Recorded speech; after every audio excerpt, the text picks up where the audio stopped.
나폴레옹 힐은 20세기 초에 미국의 정계나 재계 유명인들과 또한 일반인들 1만 명을 인터뷰하여 사람들의 성공과 실패의 원인을 규명해냈습니다. 그가 인터뷰한 사람들은 미국의 저명한 사람들이 많았는데요. 프랭클린 루즈벨트 대통령, 하워드 테프트 대통령, 초기왕 존 록펠러, 강철왕 카네기, 또 자동차왕 헨리 포드, 발명왕 토마스 에디슨 등 정재계의 최고의 리더들 뿐만 아니라 또한 실패한 사업가들 그리고 일반인까지 총망라하는 그러한 대상들이었습니다. 정재계에 대단한 성공을 거두는 사람들의 공통점은 그들 모두 크고 분명한 명확한 인생의 목표를 가지고 있었다는 것입니다. 그런데 힐의 초기 연구 대상 1,000명 중에 크고 명확한 인생의 목표를 가진 사람들은 불과 5%에 불과했다고 합니다. 인생의 명확한 목표가 없는 사람들은 그 누구도 리더로 탁월한 리더로 성공한 자가 전혀 없었고 매사에 자신감이 결여되어 있었다고 합니다. 힐이 연구 분석한 10,000명의 사람들 중에 75%가 습관적인 자신감의 결여를 보이는 실패자의 부류에 해당한다고 나타났습니다. 그의 연구 결과 모든 성공한 사람들의 자신감은 어디에서 나오느냐? 크고 분명한 목표를 가진 사람들은 아주 자신감이 넘쳤지만 분명한 목표가 없는 사람은 매사에 자신감이 없었다는 것입니다. 힐의 분석 결과 목표가 크면 자신감도 비례적으로 크고 또 목표가 없으면 자신감이 결여되는 그러한 사실이 드러났습니다. 10,000명의 사람들을 연구 분석한 결과 힐은 인간의 3대 성공 요인을 찾아냈는데요. 첫 번째가 분명한 목표라는 것입니다. 두 번째가 자제심, 셀프 컨트롤이 자제심과 인내력, 그것이 두 번째 성공 요인. 세 번째, 보수보다도 더 많이 일하려고 하는 희생과 헌신의 태도. 이것이 세 가지 인간의 성공과 실패를 좌우하는 중요 요인, 핵심 요인이라는 겁니다. 그런데 그 중에서도 이 세 가지가 핵심 요인, 그 중에서도 최고의 핵심 요인이 뭐냐? 뭘 것 같아요?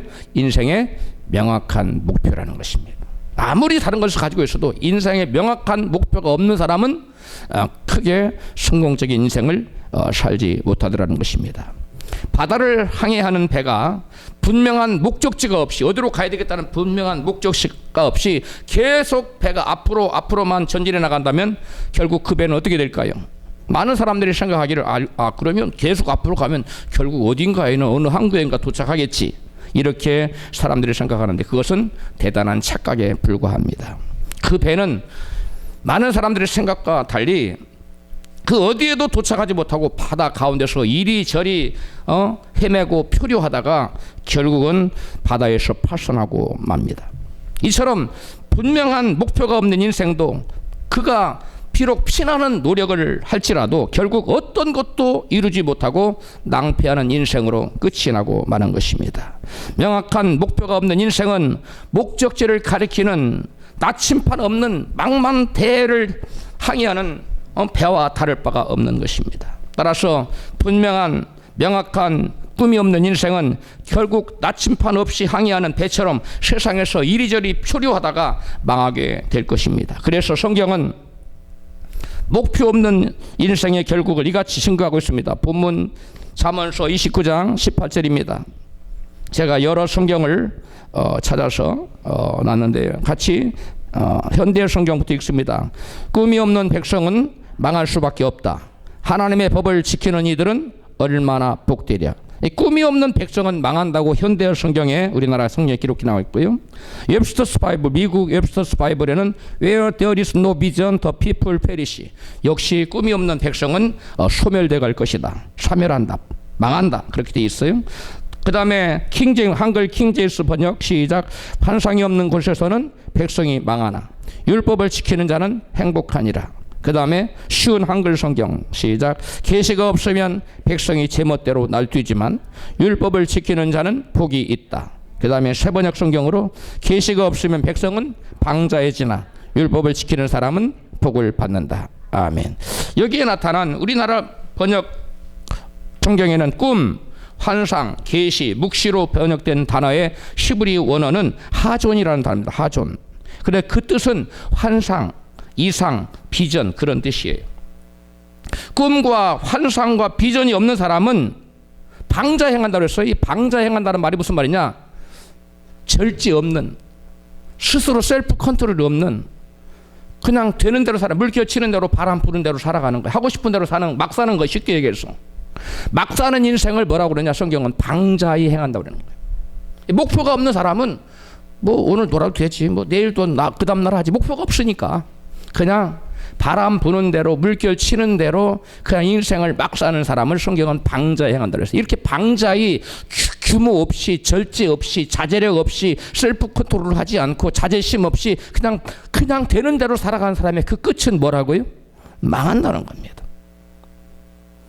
표류하는 배가, 목표 없이 표류하는 배가 결국은 어느 섬에, 어느 항구에 도착하는 것이 아니라 결국 자초하듯이 인생의 분명한 목표 지점이 없이 그냥 열심히 나름대로 일한다고 하는 사람은 망한다는 거예요. 인생에 분명한 목표가 없는 사람의 결국이 어떻게 되는가를 단적으로 보여주는 한 실례를 여러분에게 소개해 드리겠습니다. 사하라 사막 한 중앙에는 그 한 조그만한 마을이 있었는데, 그 마을 사람들은 그 누구도 아무도 그 사하라 사막을 벗어나지를 못했어요. 그 동네에서만 살았어요. 조상적부터 전해져온 전설에 이 사막을 벗어나면 딴 데에 외부의 세상이 있다는 소식은 들어서 수많은 동네 사람들이 조상 대대로 사막을 벗어나려고 나가왔는데 아무도 나가본 적이 없어요. 한 열흘쯤 반드시 걸어가는데 열흘쯤 반드시 걸으면 본래 원시점으로 돌아왔어요. 그러던 어느 날 외부에서 한 청년이 그 사막에 막 사막을 헤매다 그 동네로 들어온 거예요. 너무 놀라서 어떻게 들어왔느냐고. 우리는 이 사막에서 아무리 벗어나려도 벗어날 수가 없었는데, 그래서 이 청년이 의아하게 생각해서 그래요? 그러면 당신들 어떻게 했길래 못 빠져나갔는지 한번 알아보겠다고 그 불악 주민들을 앞세워서 따라가 봤어요. 그랬더니 그들이 앞으로 열심히 똑바로 가는 거예요. 구부러지게 가는 것이 아니라 똑바로 가는 거예요. 그런데 역시 열흘 정도 걸으니까 섬으로, 그 섬이 아니라 사막 중심 또 돌아왔어요. 그래서 이 청년이 원인을 깨달아서 이제는 나를 따라오시오. 이 청년이 앞섰어요. 이 청년이 앞서가면서 그 마을 주민들을 데리고 나갔는데 사흘 만에 사막에서 벗어날 수 있었어요. 왜 그랬을까요? 마을 주민들은 목표 지점이 없었어요. 그냥 반드시만 가면 된다고 생각했어요. 그런데 이 청년은 그렇지 않았습니다. 낮에는 잤습니다. 꿀꿀 자고 밤에 되면 별이 뜨면 움직였어요. 별 중에 무슨 별을 보기 위해서 북두칠성을 바라보고 그 방향만 향해서, 북두칠성이 있는 데로만 향해서 똑바로 갔습니다. 목표를 설정해 놓고 간 거예요. 나는 저 북두칠성 방향으로 간다. 그랬더니 사흘 만에 결국은 그들이 원했던 그 사막에서 벗어나는 결과를 가지고 온 것입니다. 그 무엇의 차이가 사막 사람들은 제자리로 돌아오게 했고 외부 청년은 밖으로 나갈 수 있게 하였습니까? 바로 그들이 어느 방향으로 나아갈지 명확한 목표의 설정의 유무가 바로 전혀 다른 결과를 초래했던 것입니다. 사막 사람들은 열흘간 땀을 흘리며 뻘뻘 열심히 걸었지만 방향을 설정하는 목표가 설정되어지지 않았었기 때문에 제자리를 맴도는 헛수고를 할 수밖에 없었던 것입니다. 우리 인생도 이와 같아서 인생의 명확한 목표를 설정하지 않고 열심히 피땀 흘려 노력한다 할지라도 결국 그 자리가 그 자리예요. 그 자리가 그 자리인 거예요. 왜 그래요? 분명한 인생의 목표를 설정하지 않는 사람은 좌표가 없기 때문에, 어느 길로 가야 될지 방향 설정이 안 되어 있기 때문에 그는 헛수고를 한다는 것입니다. 그가 노력을 안 해서가 아닙니다. 게을러서가 아닙니다. 일을 조금 해서가 아닙니다. 목표가 없었기 때문에 사막 주민들은 사막 원래 자기들 동네로 개미 쳇바퀴도 뺑뺑 돌았는데 개미가 그 자리에 있잖아요. 마찬가지입니다. 그러므로 저와 여러분은 분명한 인생의 목표를 설정하고 나가야 될 줄로 믿습니다. 삼포 세대라는 말을 한 번쯤 다들 들어보셨을 것입니다. 삼포 세대란 2011년 대졸 신세대들이 만들어낸 신조어인데요. 연애와 결혼과 출산을 포기한 20, 30대를 가리키는 신조어입니다. 요즘 3포 세대라는 말은 옛말이 되어버렸고 지금은 5포 세대라고 합니다. 무엇과 무엇이 더해졌을까요? 집과 직장을 포기한 세대라는 것입니다. 이것은 참으로 슬픈 이야기인데요. 요즘 젊은이들이 꿈과 비전이 사라진 세대라는 것을 암시하는 신조어입니다. 요즘 젊은 세대를 또 다른 말로 표현하는데 방황의 세대라고 합니다. 왜 방황할까요? 목표가 분명치 않기 때문에. 인생의 목표를 분명히 설정하지 않았기 때문에 이거 한번 해볼까? 이거 한번 해볼까? 이거 안 되는데 저거 한번 해볼까? 이것저것을 하다가 그 인생이 바다에서 포로하는 인생처럼 배와 같이 된다는 것입니다. 성경은 꿈이 없는 백성은 어떻게 행한다고 그랬습니까? 방자에 행한다고 그랬어요. 자잘하기 없이 되는 대로 막 살다가 결국 망하게 된다는 말씀입니다. 좋은 학벌, 돈 많은 부모 같은 든든한 배경과 좋은 환경이 어떤 사람을 성공적인 위대한 인생으로 이끌어가는 것이 아닙니다. 성공적인 위대한 인생이 되게 하는 것은 자기 목숨과도 맞바꿀 수 있는 원대한 비전을 품고 있느냐 그렇지 않느냐가 그 인생을 위대한 성공자가 되느냐 아니면 참담한 실패자로 만드느냐의 결정적인 요인이라는 것입니다. 그래서 하나님은 요엘 선지자를 통해서 너희에게 성령을 보내줘서 너희들로 하여금 비전을 품게 하리라고 하나님의 백성 이스라엘 백성들에게 약속하셨습니다. 요엘서 2장 28절 같이 크게 읽습니다. 그 후에 내가 내 신을 만민에게 부어주리니 너희의 자녀들이 장래 일을 말할 것이며 너희 늙은이는 꿈을 꾸며 너희 젊은이는 이상을 볼 것이라. 하나님께서는 요엘 선지자를 통해서 여호와 하나님 이스라엘 백성들에게 누구를 보내서 성령을 보내서 그들로 하여금 뭘 꾸게 하겠다? 꿈과 비전을 갖도록 하겠다고 약속하셨어요. 그 약속이 신약시대 오순절에 이르러서 마가다락방에서 성령이 약속대로 임하셨습니다.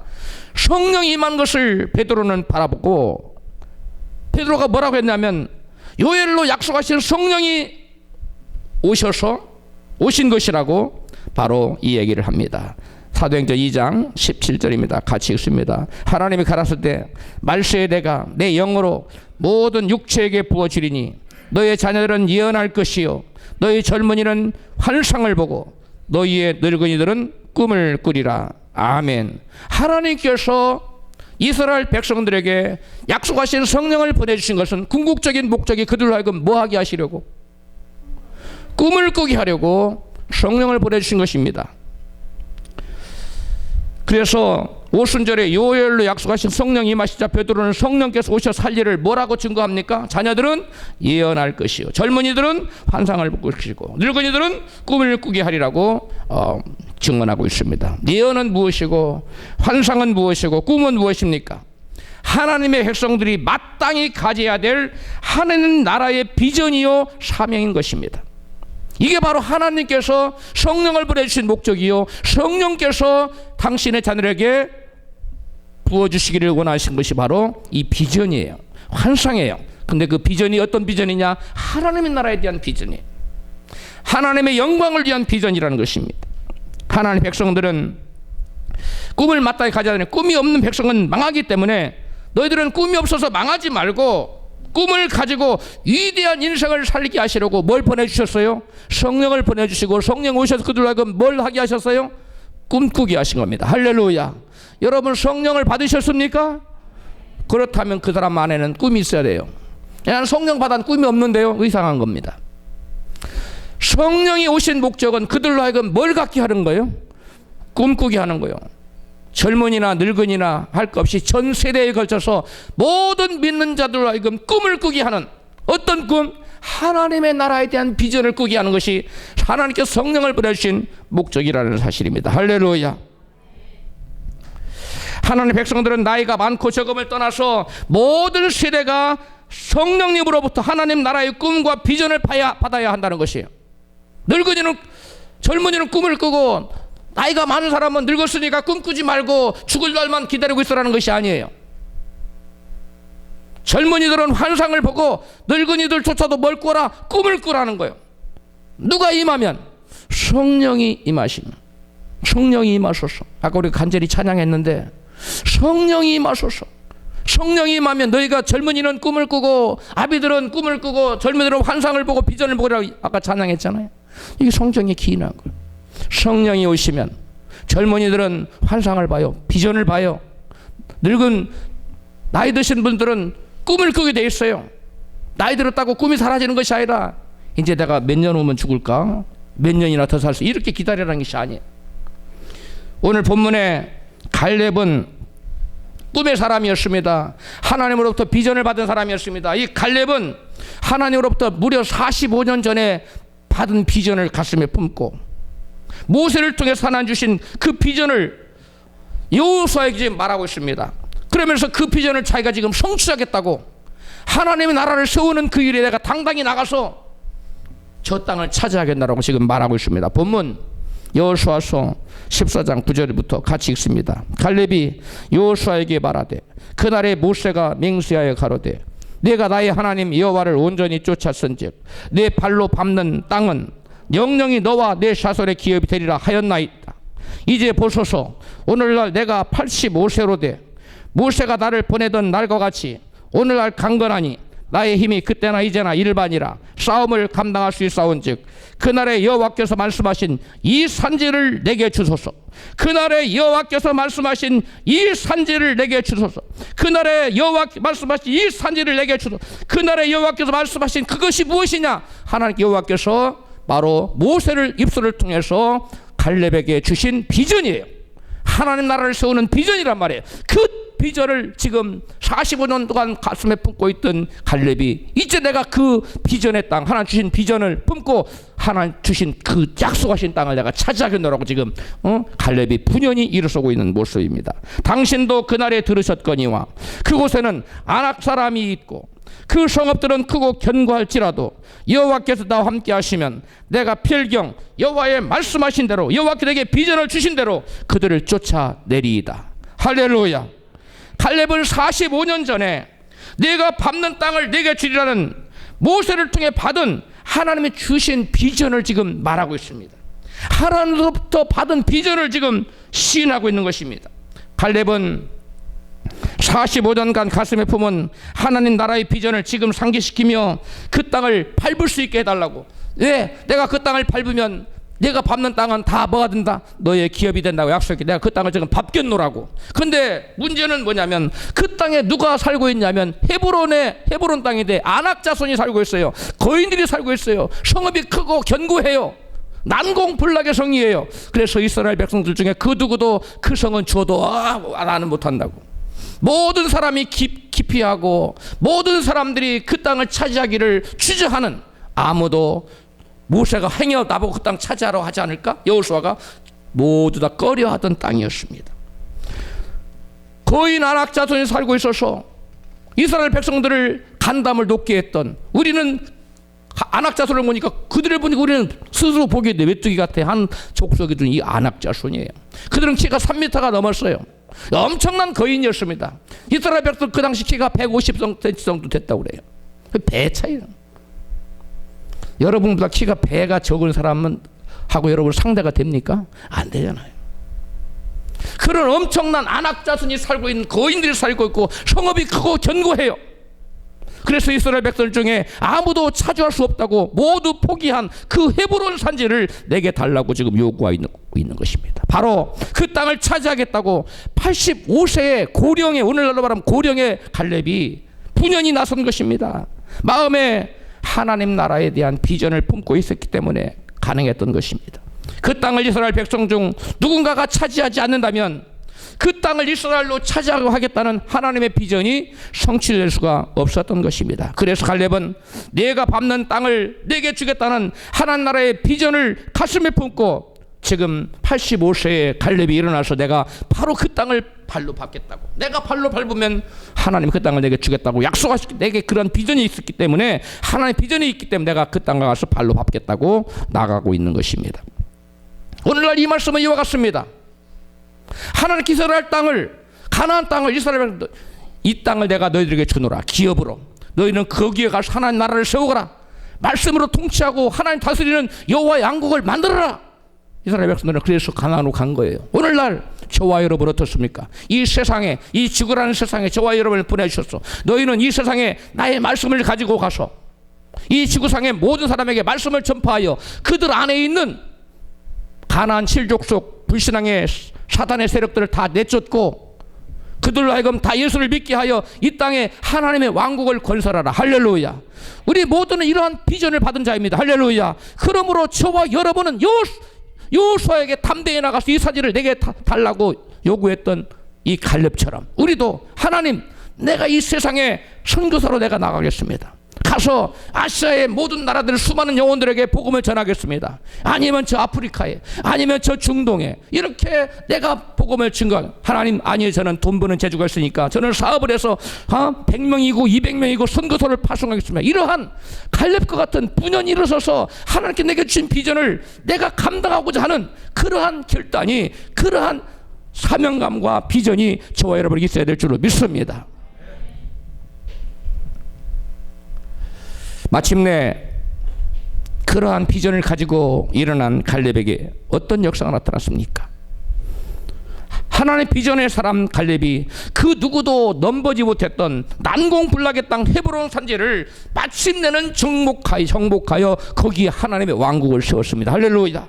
본문 여호수아서 14장 13절입니다. 같이, 여호수아가 여분네 아들 갈렙을 위하여 축복하고 헤브론을 그에게 주어 기업을 삼게 하며 헤브론이 그니스 사람 여분네 아들 갈렙의 기업이 되어 오늘날까지 이르렀더라. 아멘. 갈렙처럼 하나님의 비전을 품고 하나님 나라를 위해 헌신한 만큼 가나안 땅을 기업으로 소유하는 위대한 성공자가 되는 줄로 믿습니다. 아멘 소리가 그렇게 약해요.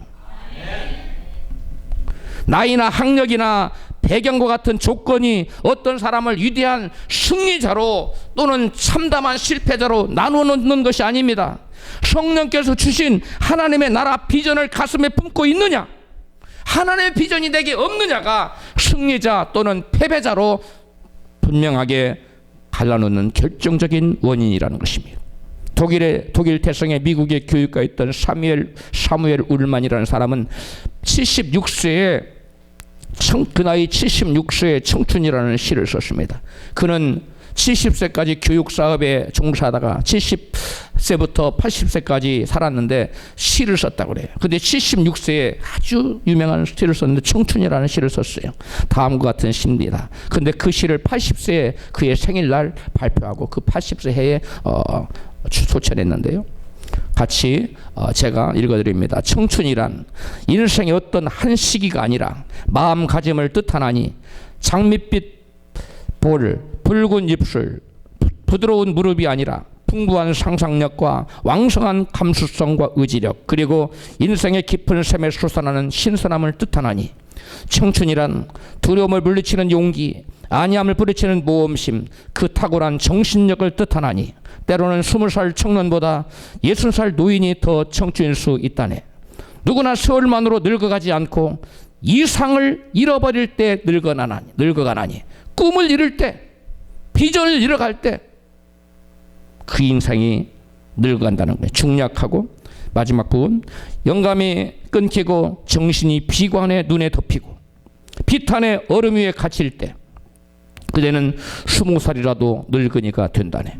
그러나 머리를 높이 들고 희망의 물결을 붙잡는 한 그대는 80살이어도 늘 푸른 청춘이라네. 할렐루야.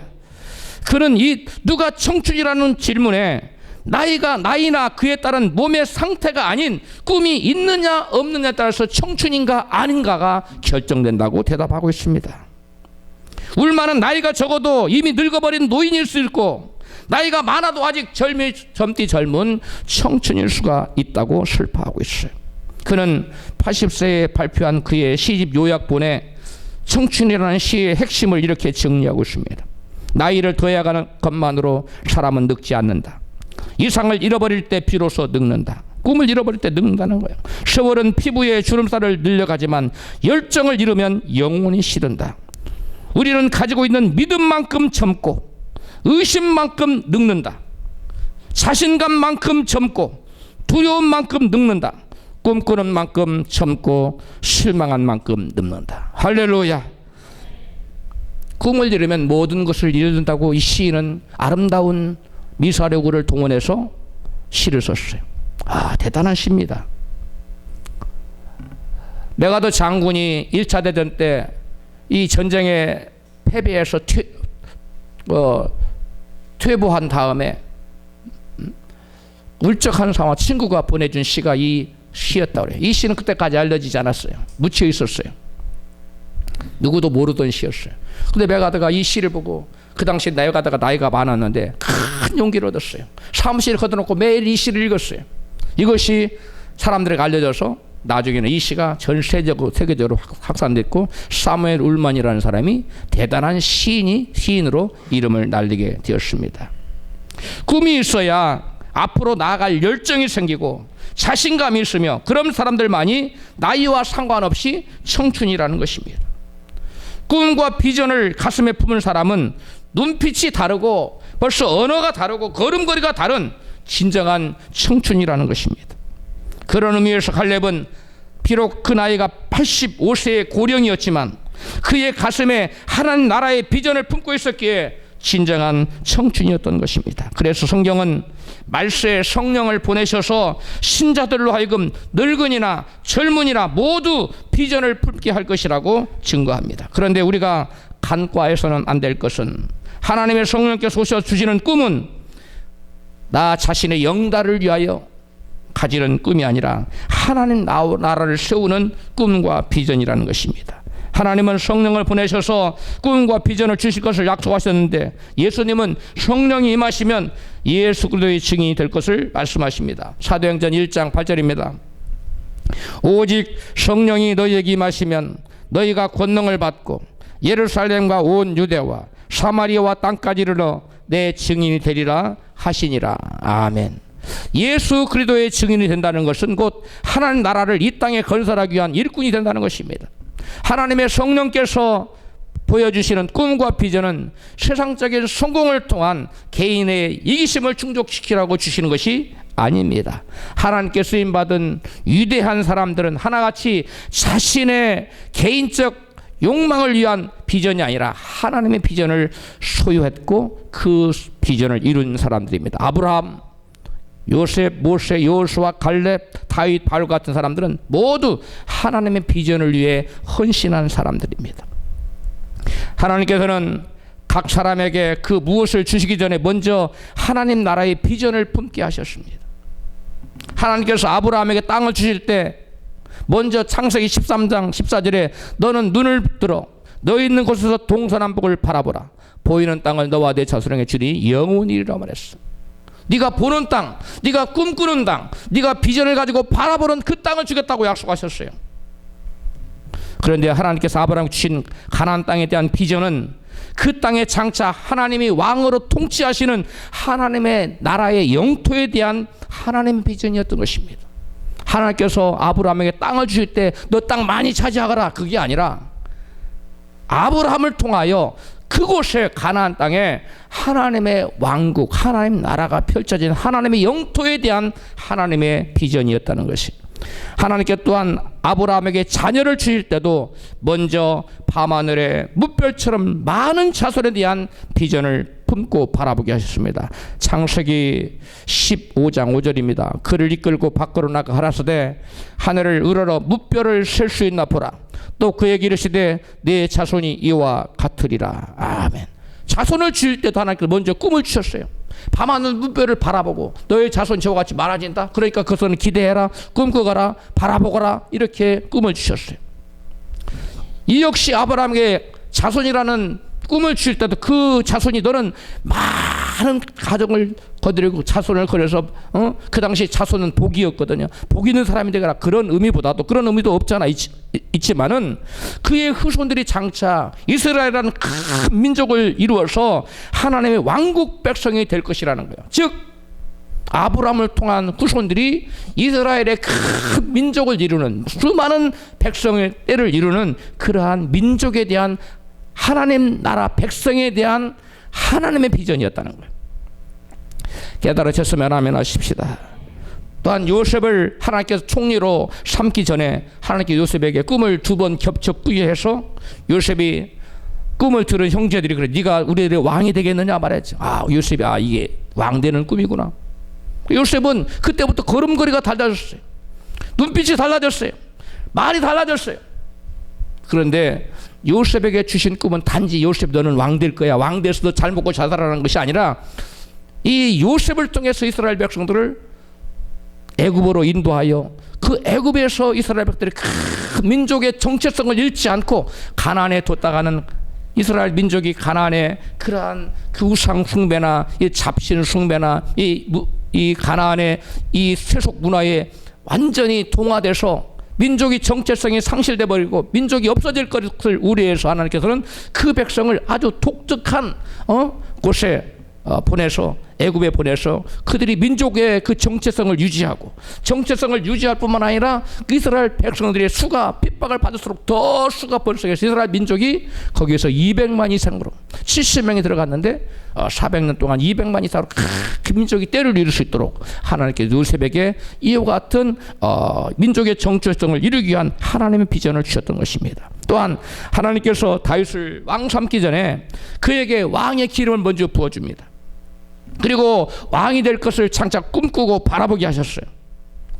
마찬가지로 다윗에게 왕의 비전을 주신 것은, 하나님께서 가나안 온 땅을, 이스라엘 백성들은 그 땅을 주기로 약속했는데, 내가 다윗을 통해서 나의 꿈을 이루리라, 나의 뜻을 이루리라. 즉 하나님의 비전, 가나안 일개 약속하신 온 땅을 그 누구도 차지하지 못했어요.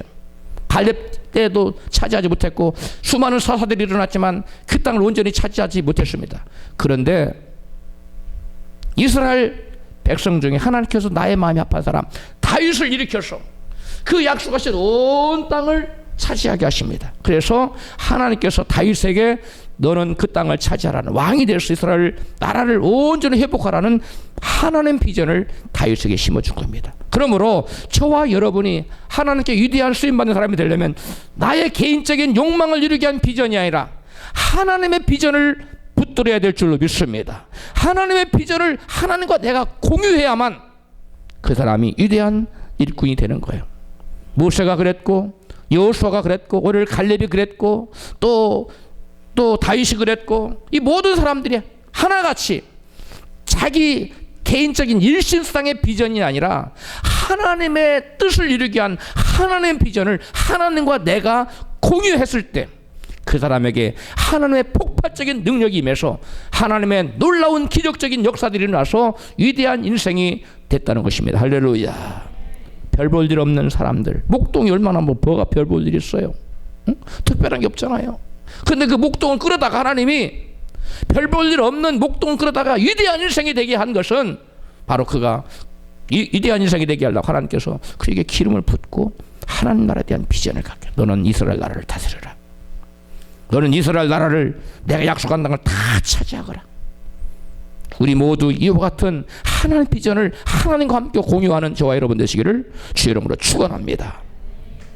사람들이 패배적인 삶을 사는 이유는 분명한 목표가 없기 때문이며 있어도 그 목표가 잘못됐기 때문에 그렇습니다. 우리 인생의 목표가 예수 믿기 전과 예수 믿던 후가 전혀 달라져야 돼요. 고린도후서 5장 15절입니다. 같이, 저가 모든 사람을 대신하여 죽으심은 산자들로 하여금 다시는 저희 자신을 위하여 살지 않고 오직 저희를 대신하여 죽었다가 다시 사신 자를 위하여 살게 하려 함이니라. 17절, 그런즉 누구든지 그리스도 안에 있으면 새로운 피조물이라. 이전 것은 지나갔으니 보라 새 것이 되었도다. 아멘. 예수님의 대속적인 죽음은 더 이상 우리 믿는 자들로 하여금 너 자신을 위해 살지 말고 이제는 너를 위했다가 죽어서 다시 사신 그리스도를 위해서 사는 새로운 피조물로 만들기 위해서 예수께서 대속적인 죽음을 당한 줄로 믿습니다. 따라서 새로운 피조물인 우리 믿는 성도들은, 우리 크리스찬들은 자신을 위해 사는 삶의 목적에서 하나님을 위해서, 예수 그리스도를 위해서 사는 삶의 목적으로, 삶의 목적이 근본적으로 바뀌어야 되는 것입니다. 할렐루야. 여러분은 삶의 목적이 누구에게 있습니까? 여러분 자신을 위해서 살고 있습니까? 여전히 아니면 새로운 피조물로서 나를 위해서 죽었다가 다시 사신 그리스도를 위해서 살고 있습니까? 우리는 나를 위해서 사는 것이 아니라 예수 그리스도를 위한 삶의 목적으로 바뀌어야 될 줄로 믿습니다. 그렇다면 예수 그리스도를 위한 삶의 목적은 그 무엇일까요? 신명기 6장 4절 이하의 시작. 이스라엘아 들으라. 우리 하나님 여호와는 오직 하나인 여호와시니 너는 마음을 다하고 성품을 다하고 힘을 다하여 네 하나님 여호와를 사랑하라. 우리의 온 중심을 다하여, 우리의 전 인격과 힘을 다하여, 우리의 목숨까지도 다하여 누구를 사랑하라고요? 우리 하나님 여호와, 우리의 창조주 하나님 여호와를, 우리의 구원자 하나님, 우리의 생명의 주인 되시는 하나님을 위해서 우리더러 그분을 사랑하며 사는 것이 우리 인생의 목적이라는 것입니다. 우리의 삶의 목적은 우리 모두 마음 다해 하나님을 사랑하는데 그 초점이 모아져야만 한다는 것입니다. 따라서 우리의 삶의 목표는 자신을 위한 세상적인 것이 돼서는 안 되는 것입니다. 우리는 돈 많이 버는 사업가나 또한 영향력 있는 정치가나 인기 있는 연예인이나 그 어떠한 다른 비전이 있을지라도 그 모든 비전을 다 품을 수 있어요. 가질 수 있습니다. 그러나 그것이 최종 목표가 되어서는 안 되고 이 땅에 하나님의 나라를 세우시고자 하는 하나님의 뜻을 이루는, 하나님의 비전을 이루는 과정일 때만 그러한 비전이 하나님의 비전이 된다는 것입니다. 할렐루야. 즉 나의 비전이 이 땅에 하나님 나라를 세우시려는 하나님 비전과 일치할 때 그것이 하나님을 위한 삶의 목적이 된다는 거예요. 사업가가 비전을 품었는데 하나님 나라의 비전과 또 하나님의 나라를 세우는 일과 전혀 상관이 없다면 그거는 하나님을 위한 삶이 아니라 자기 자신을 위한 삶의 목적인 거예요. 그러나 사업가가 똑같이 돈을 벌되 그 돈을 버는 궁극적인 목적이 돈을 많이 벌어서 선교사를 후원하고 교회를 세우고 이런 하나님 나라를 세우고자 하는 그런 데 있다면 그것은 같은 돈을 버는 사업가라도 하나님을 위한 삶의 목적이 되는 것입니다. 그러므로 저와 여러분은 개인적인 삶의 목적이 아니라 자기 이기심을 충족시키기 위한 그러한 삶의 목적이 아니라 하나님의 나라를 세우기 위한, 하나님의 비전을 이루기 위한 그러한 삶의 목적을 가져야만 되는 것입니다. 데이그룹의 회장 최혜성 장로님은 고등학교 2학년 때 예배 시간에 담임 목사님으로부터 다음과 같은 설교를 들었습니다. 여러분, 크리스천은 큰 꿈을 가져야 합니다. 하나님이 주신 꿈을 꾸고 기도하면 하나님이 그것을 현실로 만들어 주십니다. 이렇게 설교를 했어요. 그래서 이 말씀을 들은 이 최혜승 학생은 그 말씀을 들고 하나님 나에게도 꿈을 주세요 라고 울부짖으면서 기도를 했답니다. 울부짖 하나님 저에게도 꿈을 달라고 막 울부짖어 기도하는데 갑자기 어디선가 예레미야 33장 3절 말씀이 들려오더랍니다. 예레미야 33장 3절 시작. 너는 내게 부르짖으라. 내가 내게 응답하겠고 내가 알지 못하는 크고 비밀한 일을 내게 보이라. 그 음성이 들려왔다는 말씀이. 꿈을 달라고 기도하는데 예레미야 33장 3절 말씀과 들려오면서 마음속에서 떠오르는 생각 세 가지가 있었다는 거예요. 세 가지 꿈이 한 번도 자기는 생각해 본 적이 없는 세 가지 꿈이 떠오르더라는. 첫 번째가 뭐냐? 박사와 교수가 되는 거예요. 두 번째가 뭐냐? 큰 회사를 경영하는 사장이 되는 거예요. 세 번째가 뭐냐? 100개의 교회를 세우겠다는 거예요. 이 세 가지 비전이 떠오르는 거예요. 그래서 그는 아침마다 새벽마다 이 세 가지를 위해서 기도했어요. 왜요? 그 비전을 주면서 주신 말씀이 어떤 말씀이에요? 너는 내게 부르짖으라. 그래야만 내가 내게 응답하겠고 내가 알지 못하는 크고 비밀한 일을 보이리라. 그 말씀부터 새벽마다 기도했는데 그때부터 최유성 학생은 고등학교 2학년 때부터 새벽 5시 반에 5시 15분에 일어나서 5시 반 예배를 참석해서 예배 끝나고 나서 예배와 기도 시간 총 합쳐서 1시간 40분을 평생을 그렇게 새벽마다 하나님께 시간을 드렸다는 거. 그랬더니 그가 40세에 경제학 박사학위를 취득했고 41세에는 부도난 회사를 인수하여 그 회사가 지금 12개 회사로 성장해서 지금은 회장님으로 계십니다. 그리고 70세인 2014년에는 마침내 100개의 교회를 설립하겠다는 목표를 달성했어요. 40여 개 나라에 100개의 교회를 세웠답니다. 그리고 지금은 추가적으로 50개 교회를 또 더 세우려고 노력하고 있다.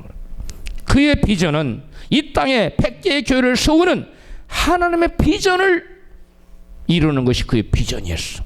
하나님 주신 비전이었지. 그는 이렇게 간증합니다. 내가 오늘날 나에 낳은 것은 어머니로부터 받은 3가지 신앙교육과 목사님을 통해서 받은 꿈을 통해서 이런 결과를 낳았다고 말하고 있어요. 어머니로부터 받은 신앙교육을 이와 같이 간증합니다. 3가지 신앙. 첫 번째, 주일 예배를 꼭 본교회에서 드려라. 두 번째, 소득의 11조를 철저히 드려라. 세 번째, 목사님께 순종하고 교인들을 잘 섬겨라. 이것이 어머니가 평생에 그 아들 최의성 학생을 가르친 신앙교육이었어요. 그는 하나님의 주신 비전을 이루기 위해서 하루도 가능한 겨루지 않으려고 새벽 5시 15분에 일어나서 5시 반부터 예배와 기도로 1시간 40분을 보냈다. 이 최의순 장로님은 참 대단한 일을 이룬 사람이에요. 우리는 꿈의 크기만큼 인생이 달라진다는 것이 성경의 교훈이라는 것을 알아야 됩니다. 꿈과 비전은 현실을 바탕으로 갖는 것이긴 하지만 너무 또 현실적이기만 하면 이건 꿈이라고 할 수가 없습니다. 내가 내 힘으로 할 수 있는 것, 이건 꿈이 아니에요. 내 힘으로 할 수 없는 것을 주님으로부터 받을 때 이것이 꿈인 것이, 그게 비전인 것이에요. 비전이란 현실에다가 자신의 가능성, 자신의 탤런트, 그리고 거기에 하나님의 능력이 부어져서 이상적인 미래가 더해질 때 만들어질 것이 비로소 비전인 것입니다. 아브라함, 요셉, 그리고 다윗이 품은 꿈이 현실적으로 가능한 것들이었습니까? 그 어느 것도 가능한 것은 아무것도 없었어요. 오직 하나님만이 하실 수 있는 것들이었어요. 그러므로 저와 여러분들 비전을 내 힘으로 이룰 수 있는 것이 아니기 때문에 하나님으로부터 받아야 될 줄로 믿습니다. 하나님 비전을 하나님으로 받으면 그 비전을 하나님이 이루셔요. 그러나 내가 나를 위해서 내가 내 비전을 만들어버리면 하나님이 간섭하지 않기 때문에 그건 이루어지지 않습니다. 그 사람에게는 마음의 번민만 있어요. 코이라는 좀 이따 하고요. 하나님 이 땅에 하나님 통치하시는 하나님 나라를 세우시기를 원합니다. 그러기 위해서 땅끝까지 복음을 전하는 그러한 사명과 비전이 저와 여러분, 하나님이 이 세상에 하나님 나라를 세우기 위한 것이 하나님의 비전이에요. 그게 올리원, 하나님 유일한 비전이 뭐냐, 이 땅에 하나님 나라를 세우는 거예요. 그래서 세상에 수많은 영혼들을 구원하는 하나님의 비전이에요. 그 비전을 내가 하나님과 공유해야 돼요. 그래서 저와 여러분들이 수많은 선교사들을 파송하든지, 아니면 내가 선교사로 나가든지, 아니면 교회를 건축하는 데 헌신하든지, 교회를 세우는 데 헌신하든지, 그 어느 모양으로건 하나님의 비전에 동참할 때 그는 성경에 나오는 위대한 인물처럼 위대한 인물로 쓰임받게 될 줄로 믿습니다. 코이라는 물고기가 들어보셨습니까? 코이. 고기 이름이 코이예요. 코이라는 물고기는 어항에서는 5cm에서 맥시멈 8cm까지 자란다고 합니다. 연못에서는 15cm에서 맥시멈 20cm까지 자라고요. 방류했을 때는, 강으로 갔을 때는 이것이 120cm, 1m 20까지, 이보다 이만큼 크겠죠? 자란다고 합니다. 코이는 그 물고기가 사는 무대에 따라서 그 크기가 달라집니다. 코이의 삶의 무대가 커지면, 넓어지면 코이가 커지듯이 우리 인간의 꿈의 크기가 커지면 우리 인생의 크기도 커지는 것입니다. 그러므로 코이뿐만 아니라 우리도 우리의 바라보는 꿈의 영역이 하나님으로부터 왔어요. 크고 원대해요. 그러면 그런 하나님의 크고 원대한 비전을 가진 사람은 하나님의 능력을 안 보여줄 수가 없지요. 그래서 하나님의 위대한 일꾼이 될 수가 있는 것입니다. 사람도 어떤 크기의 꿈을 갖는 따라서 상상할 수 없을 정도의 크기로 그 인생의 크기가 확연히 달라질 수 있다는 거예요. 서두에서 말씀드렸듯이 사람은 인생에 명확한 목표가 없으면 바다에서 표류하는 배와 같이 방황하기 마련입니다. 그래서 명확한 목표가 없는 인생은 이런저런 수많은 사건에 반응하다가 인생이 끝나버릴 수밖에 없는 것입니다. 그때그때 펼쳐지는 상황에 반응하면서 살아온 인생은 결국 그 인생을 정리하는 그 시간에 뒤돌아보면 아무것도 이룬 것이 없는 낭피하는 인생이 되는 것입니다. 명확한 목표가 있으면 목표 달성을 위한 방법론도 저절로 구체화되고, 쓸데없는 것에 목표와 상관없는 일에는 노력을 줄일 수 있는, 쓸데없는 것에 에너지를 소비하지 않고 그것을 방지할 수가 있어요. 쓸데없는 노력을 줄이면 최소한의 노력으로 최대한의 효과를 만들어낼 수가 있어요. 그래서 우리는 원대한 꿈을 이룰 수가 있는 것입니다. 그래서 분명한 목표를 세우는 것은 그 인생에 큰 의미를 부여할 뿐만 아니라 그 인생의 방향과 질서를 세우는 가장 근본적인 지침입니다. 하나님께 기도하여 하나님 나라의 비전을 받아서 그 하나님의 원대한 비전을 가슴에 품으시기를 축복합니다. 그리고 그 비전을 머릿속에만 두지 말고 종이로 글로 써서 끊임없이 소리내어 읽고 입술로 시인하고 기도하십시오. 그리하여 하나님에 대한 하나님 나라의 비전을 하나님의 능력으로 이루시어 하나님께 영광을 돌리는 저와 여러분 되시기를 주의 이름으로 축원합니다.